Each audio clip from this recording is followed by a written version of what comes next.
नमस्कार दोस्तों, स्वागत है आपका हिमालिनी टीवी यूट्यूब चैनल में। मैं हूं सच्चिदानंद मिश्र। दोस्तों, मैं आज नेपाल के चुनावी सरगर्मी पर कुछ बताने जा रहा हूं। ओली बनाम बालेन बनाम गगन, इसको एक बार फिर सुनिए। ओली बनाम बालेन बनाम गगन, नेपाल की राजनीति का सबसे बड़ा धोखा। नेपाल में चुनाव आ रहा है। ये तीनों नाम है, एक झूठ ताकत का है, एक झूठ गुस्से का है और एक झूठ सभ्य पढ़े लिखे प्रगतिशील होने का है। हम आज तीनों को नंगा करेंगे। एक तरफ केपी शर्मा ओली, नेपाल की राजनीति का सबसे मजबूत, सबसे चालाक और सबसे विवादित चेहरा। दूसरी तरफ बालेंद्र शाह उर्फ बालेन, सोशल मीडिया का हीरो, शहरी युवाओं का गुस्सा और शरद विस्फोट के बाद पैदा हुआ विद्रोह का प्रतीक। लेकिन हम पूछेंगे, क्या बालन सच में विकल्प है या फिर वो सिर्फ एक प्रायोजित उत्साह है? और तीसरी तरफ स्वच्छता का गले में पहने हुए, स्वच्छता का ताज सर पर लिए हुए, जो रातों रात नेपाली कांग्रेस को एक तरह से छापामारी शैली में कब्जा कर लेना जिसको बोलते हैं, वही कब्जा करके बैठे गगन थापा। गगन थापा यानी कि नेपाली कांग्रेस के हीरो। शुरू करते हैं सबसे पहले बालेन शाह की। सोशल मीडिया का सुपर स्टार, युवाओं का मसीहा और राजनीति की भाषा में एक चलती फिरती भावनात्मक भीड़। बालेन कहते हैं सिस्टम बदल देंगे, सब पुराने नेता बेकार हैं, सबको हटाओ। लेकिन सवाल यह है कि सिस्टम बदलेंगे, संविधान कैसे बदलेगा महोदय? संसद में बहुमत कहां से आएगा बालेन साहब? संघीय ढांचे में अधिकार किसके पास है? तो जवाब है इनका इंस्टाग्राम लाइव। बालेन की राजनीति पॉलिसी नहीं, परफॉर्मेंस है। ये विद्रोह नहीं, एक स्टेज शो है। बालेन का सबसे बड़ा शो हुआ जनकपुर में। मधेश को सपना नहीं, समाधान चाहिए। मधेश और बालेन की सबसे बड़ी भूल, बालेन जनकपुर जाते हैं, मधेशियों को कहते हैं स्वशासन मिलेगा। लेकिन सवाल यह है, मधेश का मसला नेतृत्व का नहीं है। मधेश का मसला सत्ता संरचना का है, निर्जातीय वर्चस्व का, खस आर्य प्रभुत्व का, राज्य की अस्वीकार्यता का। इन पर बालेन चुप है।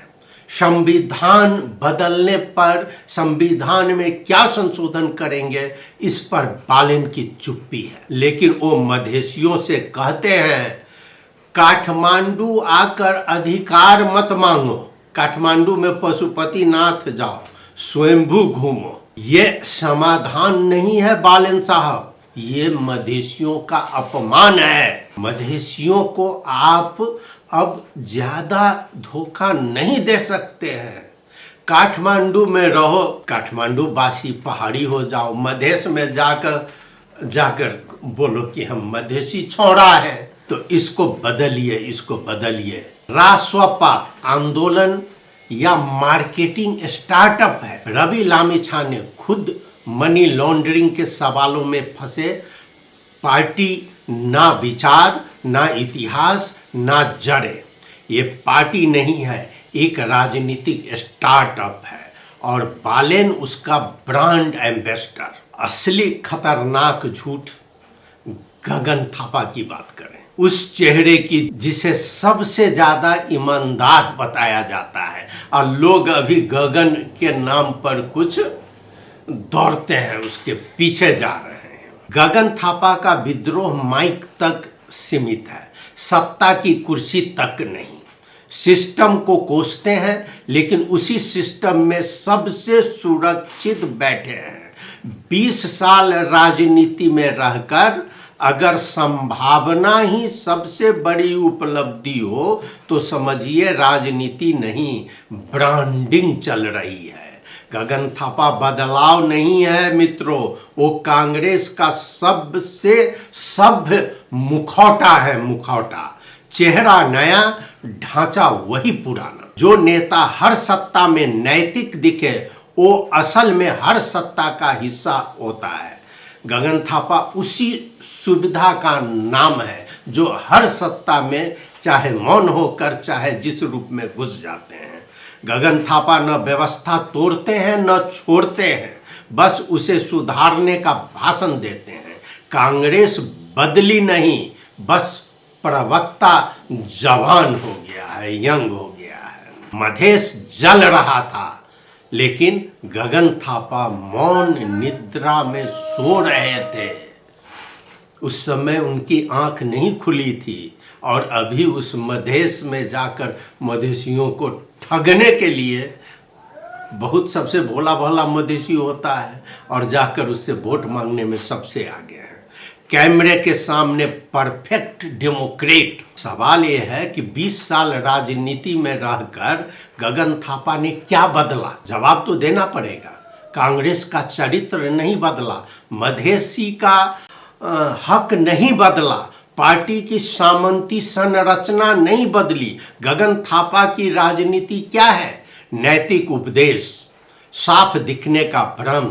वो सत्ता के खिलाफ बोलते हैं लेकिन सत्ता छोड़ते नहीं। वो सिस्टम की आलोचना करते हैं लेकिन उसी सिस्टम के सबसे सुरक्षित हिस्से में बैठे रहते हैं। ये विद्रोह नहीं, ये सुविधा है महाशय। कांग्रेस एक जिंदा लाश। गगन थापा आज कांग्रेस के सभापति हैं और उनको अब प्रधानमंत्री का कैंडिडेट चुना जा रहा है। लेकिन सच्चाई ये है, पार्टी में झंडा है, इतिहास है, भविष्य नहीं है। कांग्रेस अब विचारधारा नहीं, एक स्मारक है। मित्रों, अब आते हैं सातिर खिलाड़ी केपी शर्मा ओली। ओली झूठ बोलते हैं, ओली विभाजन करते हैं, ओली जहर फैलाते हैं, लेकिन एक बात माननी पड़ेगी, ओली नकाब नहीं पहनते। वो जो है वही दिखते हैं, उनका चेहरा वही है, इतना तो मानना पड़ेगा। उनके पास है जातीय सत्ता, संगठन, पैसा, राज्य तंत्र की समझ, और यही कारण है कि आज भी चुनाव, असली लड़ाई ओली के इर्द गिर्द घूमता है। ये चुनाव किसका है? ये चुनाव बालेन का नहीं है, गगन का नहीं, ये चुनाव है ओली बनाम इतिहास। इसको याद रखिए। अगर ओली जीते तो वर्चस्व की जीत, अगर ओली हारे तो एक पूरा ढांचा गिर जाएगा। जनता वोट क्यों देगी? यह भी एक प्रश्न है, क्योंकि चुनाव अब उम्मीद नहीं, एक रस्म रह गया है। बस मतदान का मतलब राज्य, मैं भी मौजूद हूं, बस इतना। 3 झूठ 1 सच। सुनिए, बालेन बिना योजना का गुस्सा, गगन बिना साहस की नैतिकता, ओली बिना शर्म की सत्ता। और सच, इसको ध्यान से सुनिएगा मित्रों, नेपाल को न नया चेहरा चाहिए, न साफ भाषण, न सोशल मीडिया हीरो। नेपाल को चाहिए संरचना तोड़ने की हिम्मत।